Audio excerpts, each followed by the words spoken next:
Termins tolerance, tas nāk no medicīnas.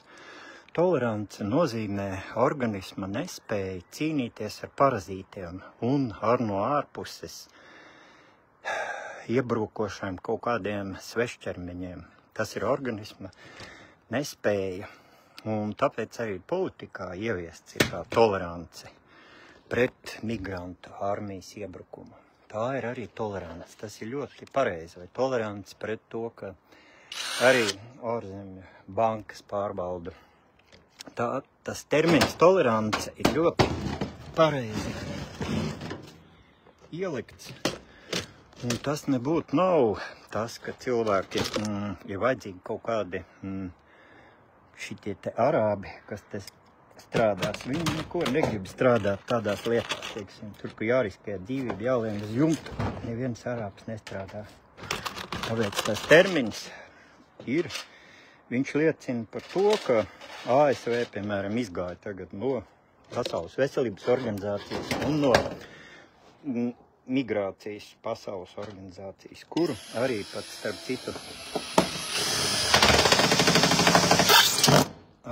citu Krievijā, ne tikai Latvijā, vada svešas valstis, Anglijas dienesti. Un tas sākās tā tolerance ar to, ka cilvēkus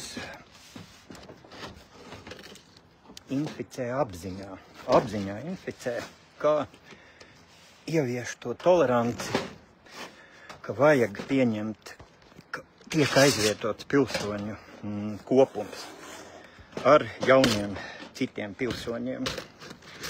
Tāpēc ir ļoti svarīgi saprast tos nosaukums katram vārdam. Man labi. Kas kaiš Karlsonam uz jumta?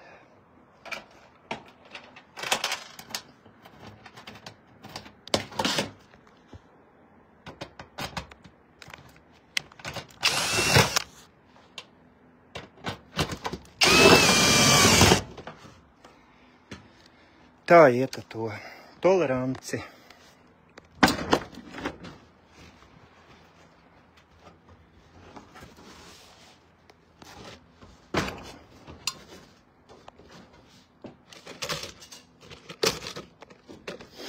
Un tā ir cilvēks, tā kā mūsu paudzei bija tas, ka cilvēki tiesības uz priekšu un redz tur visādi nabadzīgas ģimenes un tur kaut kur iet bojā, bet, ja teiksim, ja tautai ir savs valstiskums, piemēram, Pakistāņiem vai Arābiem vai valstīm, kam savs valsts, mums nav jāuztur pa Latvijas valsts naudu, ne viņiem skolas vai Krievijai arī ir savs valstiskums. Ir valstis, teiksim, Romi, tradicionāli dzīvo Latvijā, viņiem nav savs valstiskums. Tad tā ir nacionālā minoritāte. Bet, ja ir kādam savs valstiskums, tā ir iebrucēja armija.